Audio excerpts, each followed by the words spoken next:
Hi, to switch off your Samsung Galaxy S25 by power button, as a first step, let me show you where it is located.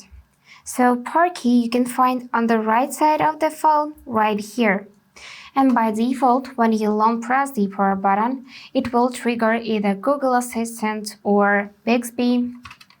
And to change it, you'll need to open Settings.